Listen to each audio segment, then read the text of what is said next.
my candidacy for President of the United States. Former Vice President Joe Biden announces his 2020 bid for president in a video which directly references the violence that unfolded in Charlottesville in August 2017. U.S. Senator Tim Kaine makes a stop in Augusta County to discuss how local leaders could expand workforce development programs. People in Fluvanna County have a chance to learn more about a multi-million-dollar project to bring a water system to Zion Crossroads. Live in high definition from the area's most experienced news team, this is NBC 29 HD News at Noon. After months of speculation, former Vice President Joe Biden made it official. This morning, he released a video with heavy references to the 2017 violence in Charlottesville, announcing he is going to seek the 2020 Democratic presidential nomination. NBC 29's Henry Graff tracking the latest developments for us here at noon. Henry, tell us what you can get us up to date on what people are saying. Yeah, I mean, that video is just a few minutes long. It does have a very heavy focus, as you said, on Charlottesville. Joe Biden released that around 6 o'clock this morning. In it, he talks about that torch-lit rally on grounds at the University of Virginia and the Unite the Right rally that took place in August of 2017. Biden criticizes President Donald Trump's response to the deadly white supremacist violence in Charlottesville on both August 11th and 12th. Following the Unite the Right rally, Trump said, quote, "Some very fine people are on both sides." Biden paints himself as the Democratic Party's best hope for unseating Trump and calls the violence of August 2017 a, quote, threat to our nation. Charlottesville is also home to a defining moment for this nation in the last few years. We can't forget what happened in Charlottesville. Even more important, we have to remember who we are. This is America. Biden will make his first campaign stop in Pittsburgh, Pennsylvania on Monday. Then he will officially kick off his campaign at a national event in Philadelphia on May 18th. This is Biden's third attempt at seeking the Democratic presidential nomination. He had short-lived bids in 1988 and then in 2008. Biden is competing against at least 20 other Democrats right now seeking that nomination. And Sharon, we are getting reaction from community leaders today, kind of what they think about all this. We're also very soon here going to be speaking with Susan Breaux, Heather Heyer's mother, because while not mentioned by name, Heather is referenced in that video to get her reaction. We're also going to talk with Larry Sabato from the Center for Politics to see his thoughts on Biden jumping into the race, why he's using Charlottesville as this kind of flashpoint in that video.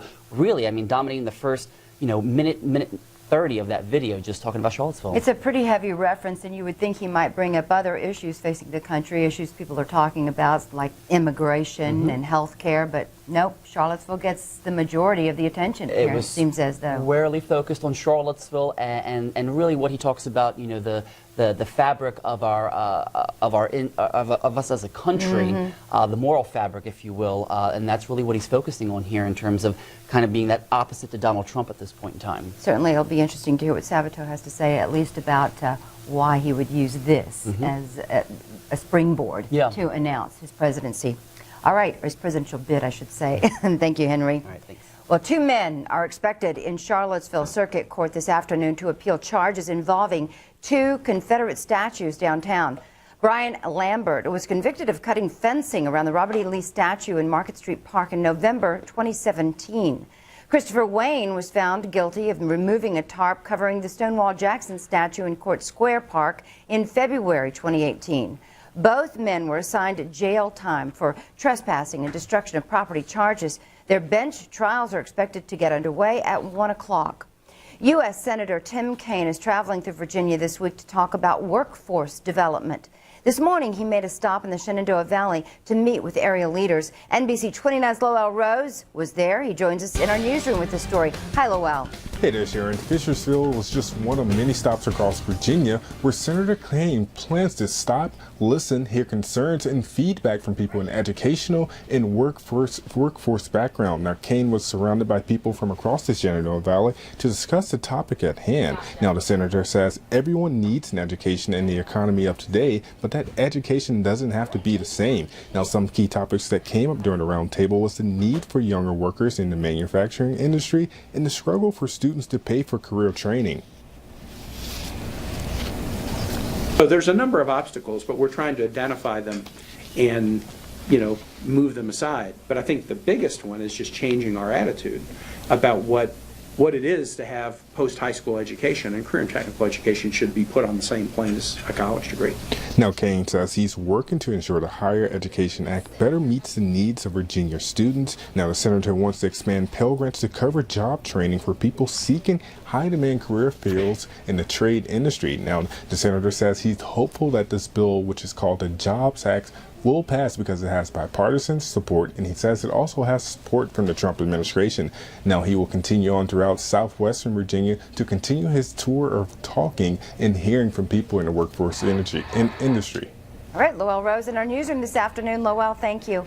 Well, after years of planning, work is underway on an $11.6 million water system to boost economic development in Zion Crossroads. The county is hosting a town hall tonight to inform people about steps in the project. The water line will run 4 miles from routes 15 and 250 to an area west of the Fluvanna Women's Correctional Facility. Some of the businesses in the area currently operate on well water, but many people believe once that water line is complete, they'll be able to connect to the water system. Well, hopefully it will increase business as far as allowing more businesses to come into Zion Crossroads. The area continues to grow, and it's wonderful as far as foot traffic is concerned. People from Charlottesville not only come this way, as well as people from Fluvanna County, because we're very convenient and we're right off of 250 and 64.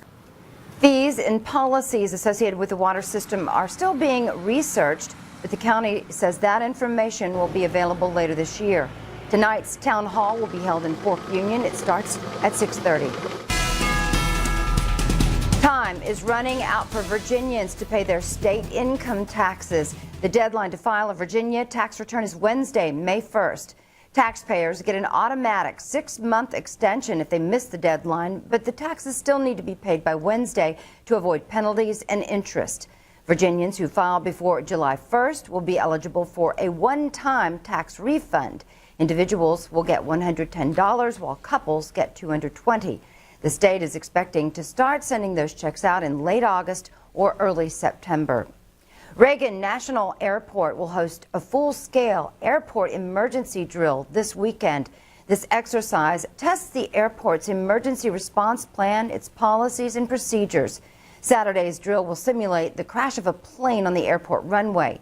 It will include simulation of aircraft fire suppression, mass casualty triage, and transport to local hospitals.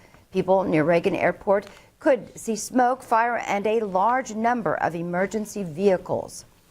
3 people are without a home after their duplex caught fire in Albemarle County.